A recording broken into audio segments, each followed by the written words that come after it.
Hello, everyone. I'm Yushan Pokrell, and welcome back to the PB Political Podcast. Today, I talked to Representative Andy Whitt of the Alabama House of Representatives. Mr. Whitt represents District 6, which covers much of Madison County, as well as parts of Limestone County. You can contact him at whit.andy@live.com for email, and as well as social media by just looking up Andy Whitt on Instagram and Twitter. Make sure to check out our website, pbpolitical.com, for frequent articles on important topics from great writers about everything from political to cultural to social, and follow us at PB Political on social media. Thank you, and enjoy the episode. Representative Whitt, welcome to the show.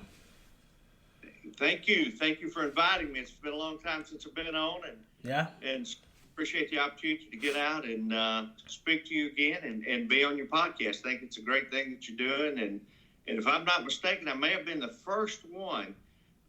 If not one of the first. One of the first. I think it actually was. I think you're episode 3, maybe, but we did one just in house. I think you're the second guest, but yeah, really early on, 2 years ago now, almost.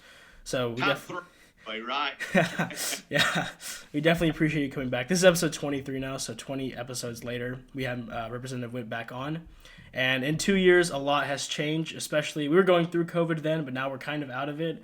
So I wanted to start with that a little bit of, as a legislator, your own perspective on COVID from like a business perspective, like a work perspective, how you saw the pandemic, how it affected you, your job as a legislator, and just what you thought you were able to do and how you thought the state handled the whole pandemic. Yeah, so, early on at the beginning of, I guess it was December and January, we began noticing in the news some broadcasts coming out of China regarding this new disease that was being spread quite rapidly. And I had mentioned it to several other legislators that, it certainly doesn't need to get to America. And I don't think a lot of people was paying attention to it very early on. And then, as you know, once it hit our shores, it really exploded over the next 2 or 3 weeks, and it was just certain that it would be in Alabama.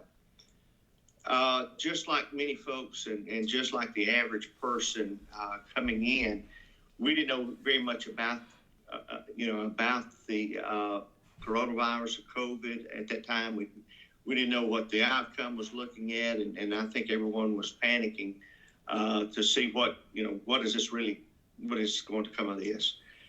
So in March, we were in session while this actually took place, and we decided to go home and take a quick break and actually shut down the session for a while. Had to come back, obviously, to finish up the budgets and things of that nature. But I vividly remember one particular call from Governor Ivey. We had it was about a week or two after we came in or had came home. It was early March, and she was giving us weekly updates for the legislature and asking questions for everyone, from the Department of Commerce, Fitzgerald Washington. We had a lot of folks on the call. Dr. Harris was on the call giving us updates.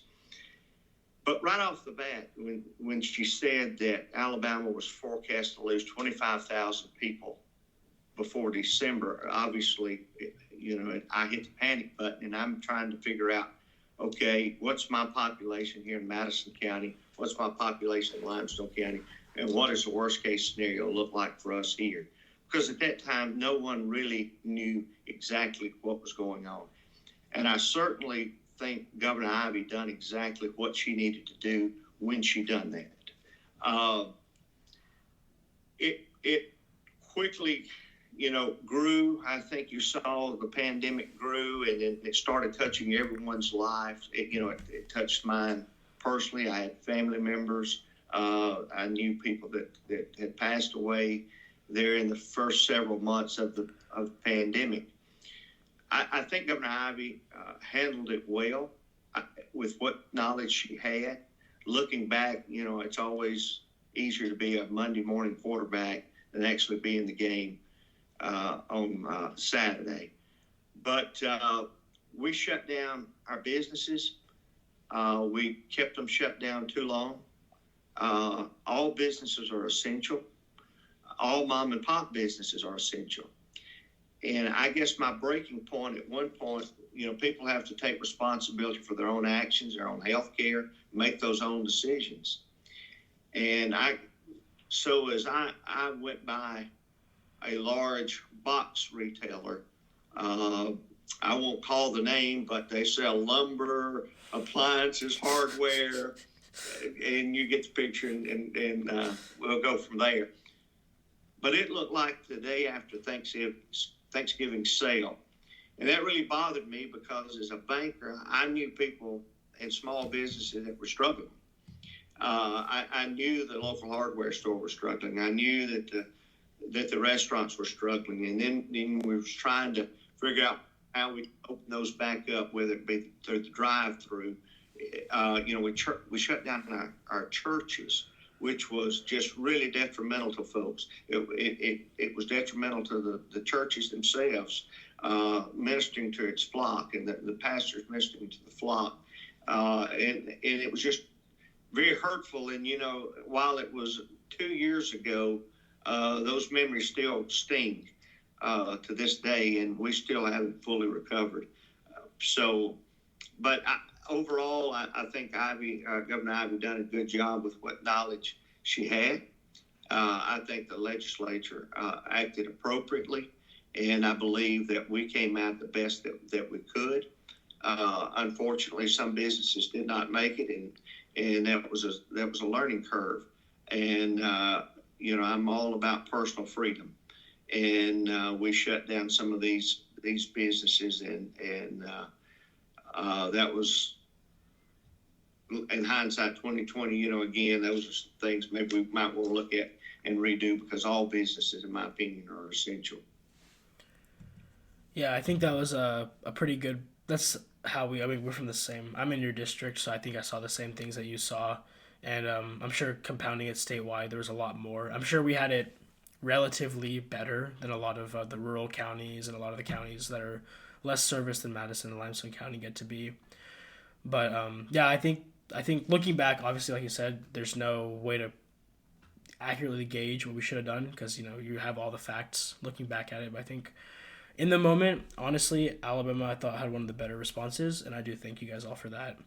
But COVID brought some other problems, and a big one for me, I was in high school at the time, was infrastructure, specifically internet access.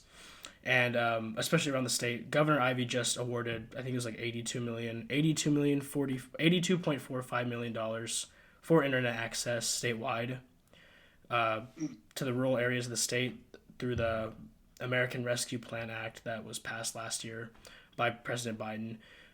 So this is obviously a big boost for the middle mile. So like places like Coleman, a lot of like Demopolis, a lot of south, like a lot of rural areas are going to get a lot of fast internet connection, and it looks like a solid improvement overall.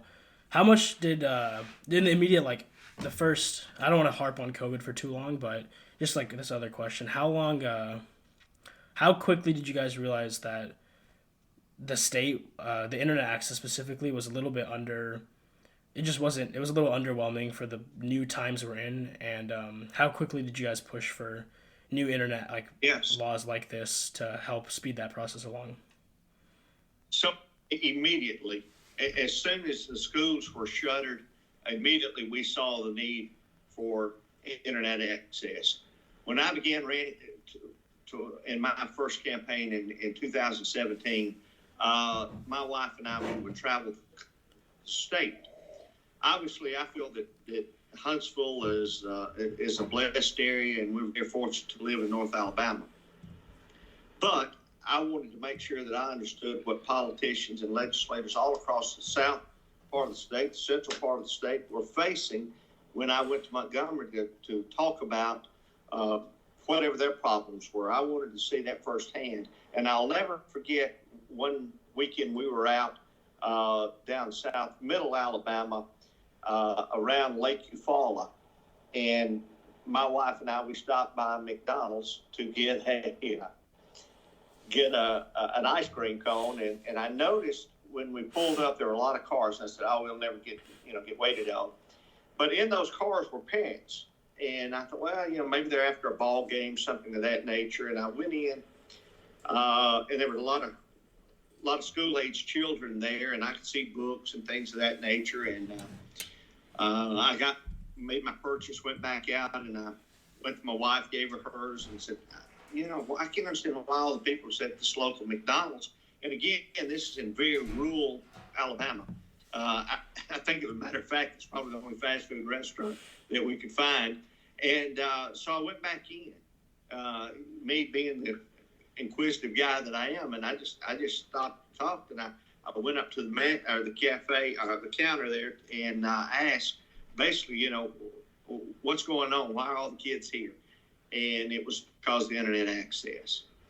And that just really floored me because, again, you and I here in Huntsville, even though my Wi-Fi at my personal home is slow, and I do have it. I do have access. So that really was an eye-opening experience for me. But once the schools were shuttered, and once we knew that we had to rely on getting our assignments out, and that we were going to have to operate through online assignments and classwork, I immediately got with the school board and to ask, what can I do to help? What can we do to help? And if you'll remember, and you may not remember this, but in particular in Madison County, we were equipping school buses with hotspots. I do remember that, yeah. And I can't remember exactly what the cost was, but maybe it was $5,000 or $6,000, to equip a bus. And we would move it to the local library at Monrovia. We would move it up to Harvest.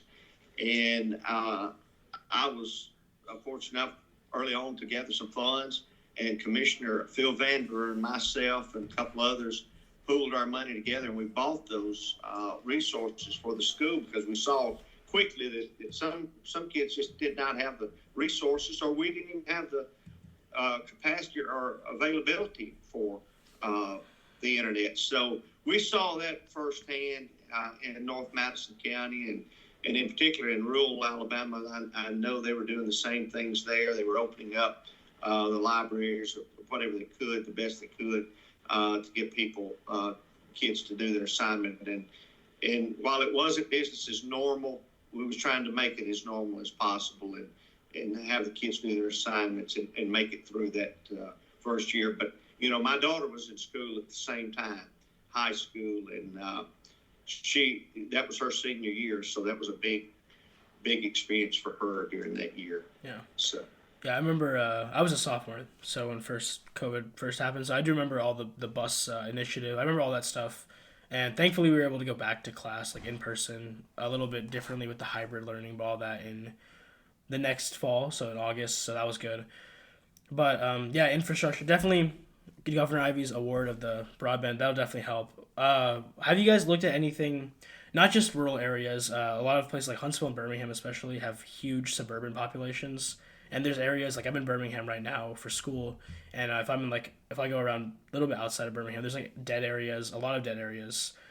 And there's people in these areas too, so it's a little bit spotty there, connection in general. How is, because the rural areas there's places that are completely unconnected, which is the first priority, but has there been any progress made on just infrastructure in general in these like huge suburban areas like Madison, like Vestavia, Hoover, Harvest, anything like that? How have you guys been approaching that as the cities have been able to grow so much?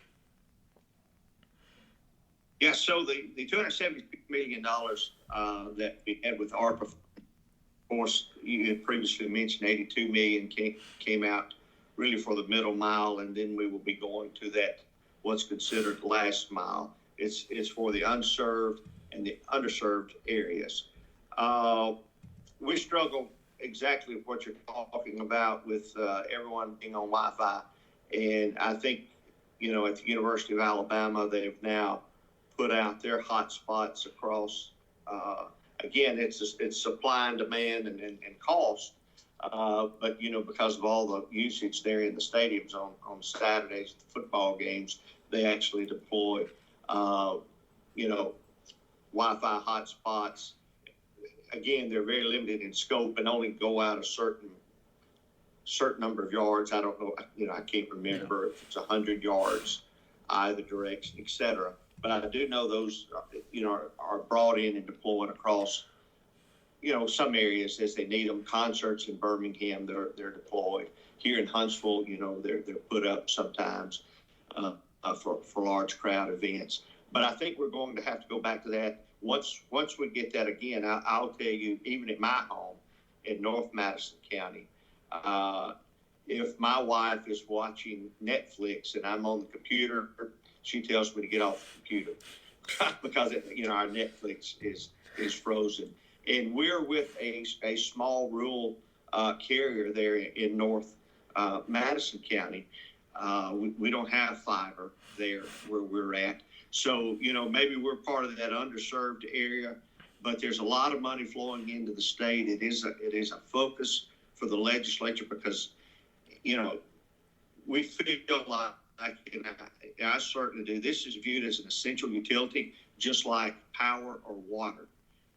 This only brings more jobs. It improves our education, and it strengthens our economy by bringing in all of the the high-speed internet and making everyone connected. Have your own home businesses, etc. And I think it just brought it to light, and we know that this is something we've got to do, and I think we're on the right steps to do that. These first steps that we've taken are really huge in bringing broadband service to everyone in Alabama. Yeah. A little bit more about infrastructure, not Wi-Fi in general, but also things like public transportation. Again, as Huntsville and Birmingham continue to grow, Huntsville more than Birmingham because Huntsville's superior. But Right. Things like, so I was in New York and DC this summer, and I got to the 2 by Amtrak, which is like the train service, and it was very convenient. It was like $25, $27 for a ticket from DC to New York. Got me there in 2 hours, no fuss. Just you're in and out. So that really opened my eyes to public transportation, especially things like Amtrak. I know we have one in Birmingham, but Birmingham, Atlanta, cities like that, New Orleans, things like that. But they recently announced an expansion that goes to Nashville. However, it doesn't go through Huntsville. It goes through Atlanta to Chattanooga and then Nashville. So it completely ignores. And then there's also a station in Memphis, Mississippi, New Orleans. So it completely bypasses Huntsville in like a circle. So I don't know if you use Amtrak. I personally do recommend it, especially in the Northeast. But how have you guys looked at anything such as that? I know Huntsville has Orbit, so it's a little bit of public transportation. However, that is very limited, and we're a very spread out city, so it makes sense that it's fairly limited. But have you guys explored anything such as Amtrak coming to Huntsville? Well, I have not. I've met with the Port Authority here in Huntsville to discuss rail. And as it runs east and west, and as the 2 main rail carriers here, CSX and Norfolk Southern, right now are in a negotiation and really working with Amtrak. Hurricane Katrina, what has that been? 15, 17 years ago, 17. Took out a large portion, obviously, of Amtrak's tracks and things of that nature. And the tracks in South Alabama coming out of New Orleans that are running to Mobile are freight tracks occupied by, I think, the CSX, and they run twice a day, I believe. But anyway, Amtrak is trying to join that because they did have a route to Mobile. It's very, very expensive to expand, obviously, the rails. Even though I know that the feds recently gave $66 billion to Amtrak to expand their services. I don't know how far that would go into North Alabama. I don't know how that would look. But we're migratory here, and I think if we can open up Huntsville to Atlanta, to Birmingham, a faster commute, even to Nashville, just a trip through here. Because the current Amtrak comes through Tuscaloosa, crosses the state in Birmingham, and then goes to Anniston, and then over to Atlanta. That really doesn't help Huntsville a lot. but it's going to be costly. The tracks are here. Again, for the freight rail, I just don't know how much exploration has been done. And again, it has to be a good business model for Amtrak to invest those dollars here in North Alabama and railway, to Huntsville. But as you see property values increase in North Alabama, and you see that we're now currently in southern Tennessee drawing employees from 2 or 3 counties in southern Tennessee's and Tennessee area, and then North Alabama. Boy, it would be nice to just jump on a quick train, be here in 10 to 20 minutes, something of that nature, instead of an hour. So yeah, it's definitely more convenient than cars, especially when you have morning traffic and on 65 and yeah, at 53. Sure. I know you love 53. So that's basically my infrastructure spiel. I think the internet access is a big thing. I think it's going to be definitely a necessity coming forward in the next 5-10 years for our state, and I think public transportation is something that I find interesting, and I think thank you for answering that to the best of your ability. Yeah, and I think the city of Huntsville looking into I do know they're just doing some early preliminary work on some type of rail system here, the city of Huntsville. So the ideas are out there and they're being explored. So I think we'll get there one day. Again, very expensive, and it'll take a lot of mindsets to be changed here in the South. So. Yeah, definitely. Now let's talk about one of the bigger things that came out of y'all's last legislative session. The permit process for medical marijuana is starting, and Alabama will now be I don't know the numbers, so one of the many states now that will be allowing medical marijuana as a treatment starting in 2023. So you voted for this. This is, I believe, Representative Ball, also from Madison County, pushed this through the legislature. You voted in favor for this. Can you just explain your vote and why you think that this is definitely going to be a good treatment for those in need?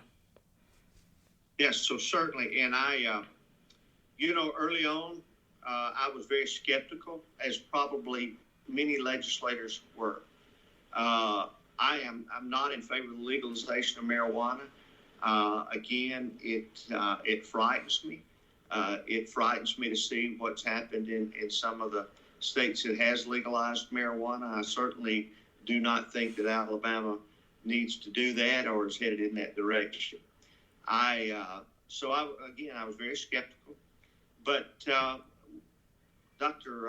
Senator Tim Elson, which is a physician also, he carried the bill, and Mike Ball was very passionate in our discussions that we had with him, and so I gathered all the information I could regarding medical marijuana.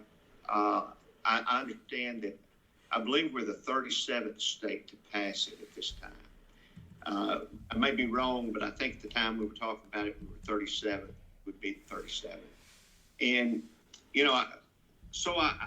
I was very optimistic. I went into it with an open mind. I did not go in. I'm absolutely a no. I'm going to not support this bill because it has, per se, medical marijuana or marijuana in the title or cannabis. Okay, I wasn't that blind, and I didn't have those blinders on. So we gathered up the information, and the bill that was written is the strictest bill, as I understand, in the nation at this time regarding medical marijuana. How many cultivators you can have, how many licenses you can have. It's from seed to sale here in Alabama, so it's completely controlled within the state of Alabama. I took the bill and then I went, just like I recommend to any other legislator, do your own homework. So, I saw the videos with the epilepsy. I spoke to children that had suffered epilepsy that had taken in, certain dosage, and you could tell that it certainly had helped them from you having 12 to 15 seizures daily, maybe to one every 3 or 4 months. And that was very eye-opening to me as a parent of 2 kids. So then I took the findings and I just went and I picked 5 local physicians. And the first doctor I went to was my personal physician. And I asked for an appointment, and I said, it has nothing to do with my health. I need 30 minutes of your time, and I'll pay my copay or whatever for your time. But I want to discuss medical marijuana. My particular physician is from India, and he is an internist here in town and does a really good job and very highly respected. And during our discussions, he says, saw nothing absolutely wrong with that.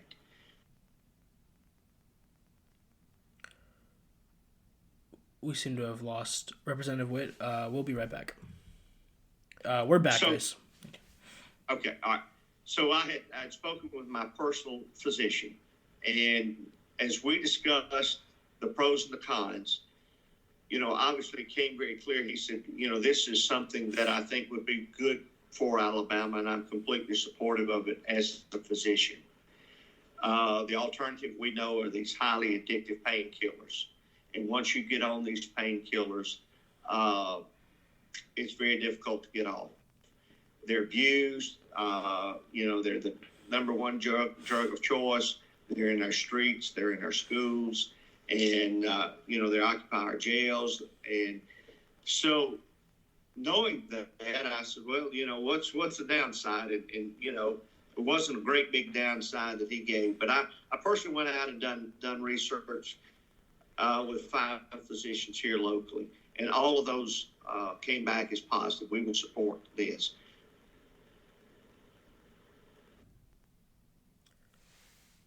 Yeah, we seem to be having some slight internet issues, which goes back to what we were talking about earlier. So, again, we'll be right back. The 5 physicians that I spoke to personally all endorsed it. They had nothing to gain.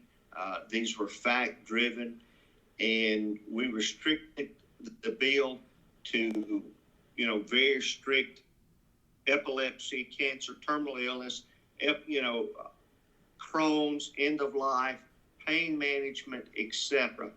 And so I did support that. And you would be surprised at the people that have came out after the fact that probably you and I know that maybe would surprise you that they were actually using medical or using marijuana at that time for their loved one, for their end of life. In particular, I had a friend of mine that was dying of cancer. Unbeknownst to me, he did pass, and we did pass the bill. And then his wife approached me and he said, the 2 weeks of his life, someone was bringing him marijuana tablet form to ease his pain. And that was the only thing that brought his pain. And that just confirmed my vote for the medical marijuana. And I'm certainly glad that I supported that. If we can get people off of these other hard drugs and go this route and it's more controlled, then I'm certainly, mind is open enough to try and use that. Yeah, that's the amount of research you do for bills. I know you've done a lot of that. We talked about it last time we talked. You do a lot of research for your positions, which I do respect. I know you said you talk to people in our district, which is also something that's really refreshing when you see a lot of people on the national scale. And even at the local scale, they kind of just vote as they want to, but I do respect that. You vote for the people, you do your own research, so that's really good. And you said you were not... Yeah. Go ahead, sir. And you said you were against full legalization, correct?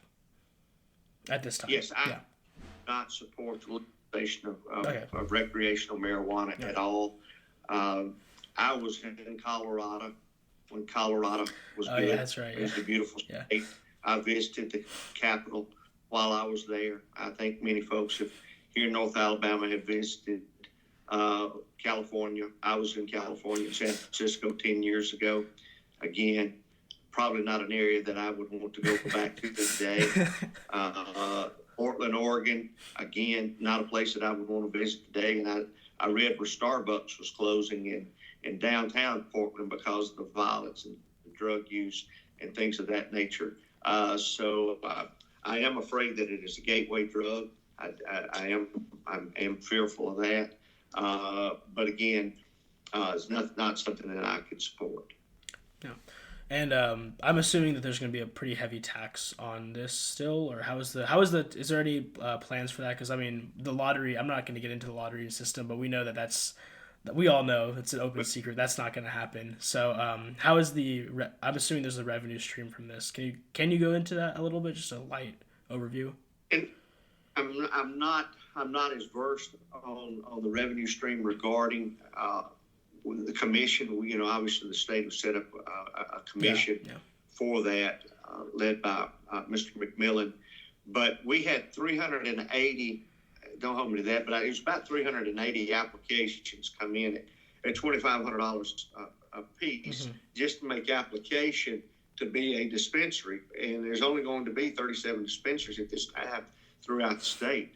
I know the city of Huntsville is debating now whether to allow dispensaries in the city of Huntsville.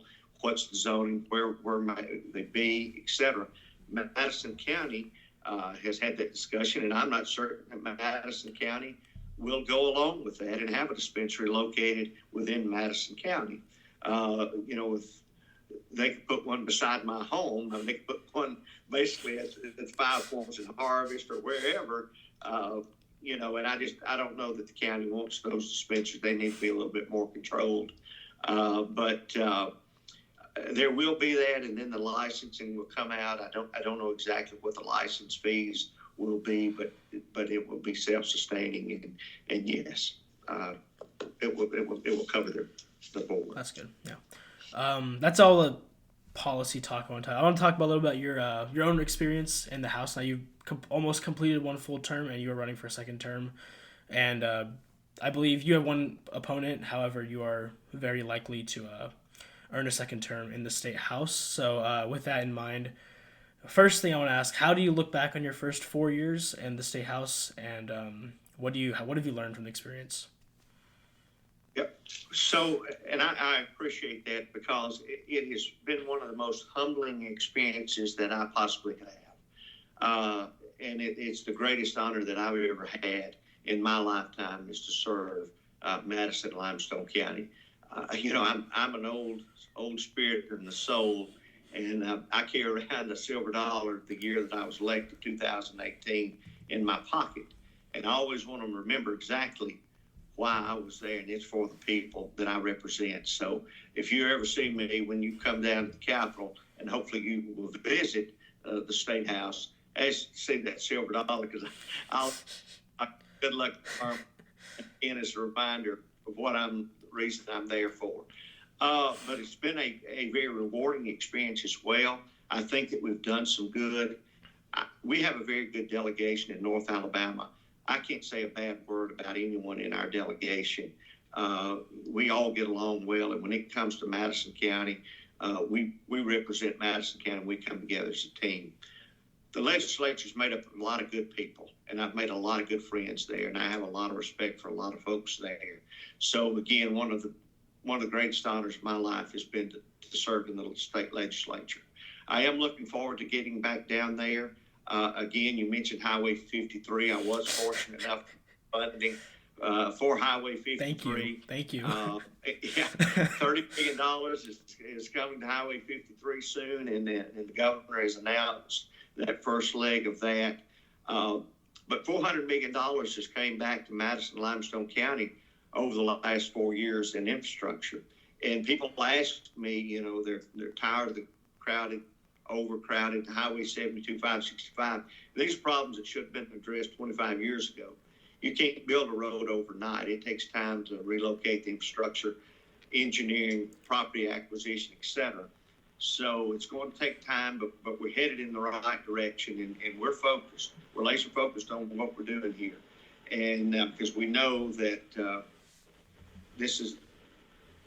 it's one of the engines of the state, Huntsville is. Some things that I want to accomplish in the next upcoming term. I have a bill that I've been working on regarding financial literacy in schools.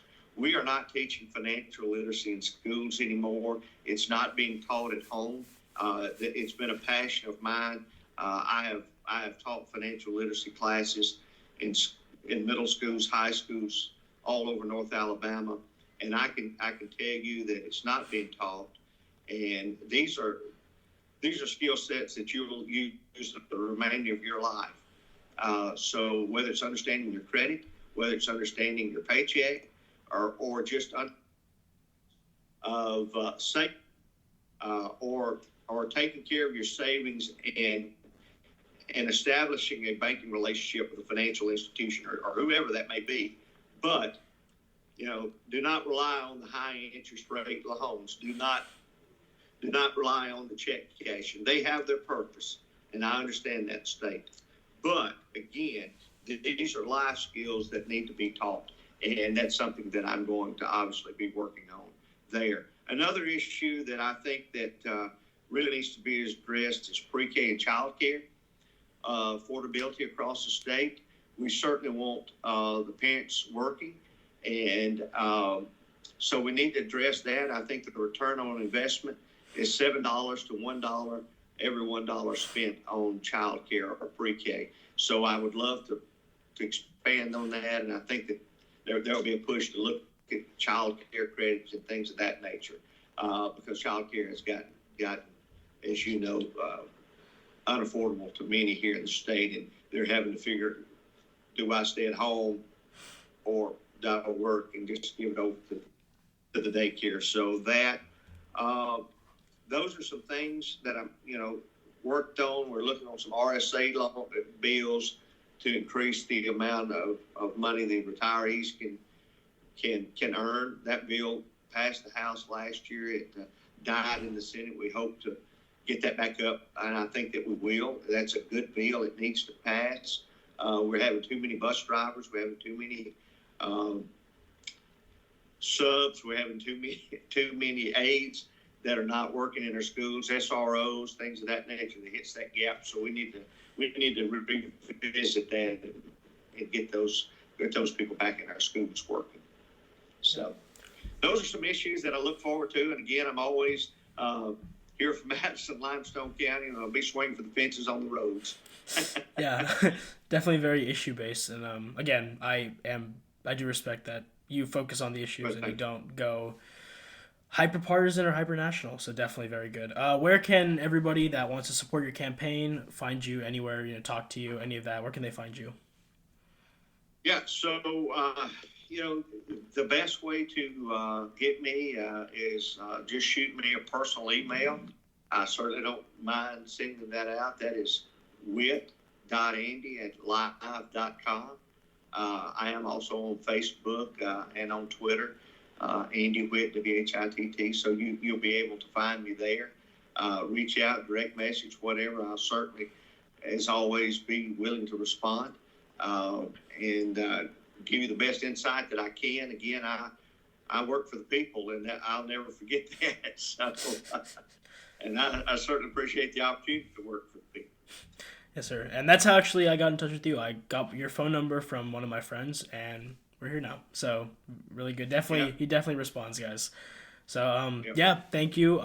Definitely a very informative and focused discussion. I think the future for your next 4 years, the state's future looks very bright, and I appreciate you coming on.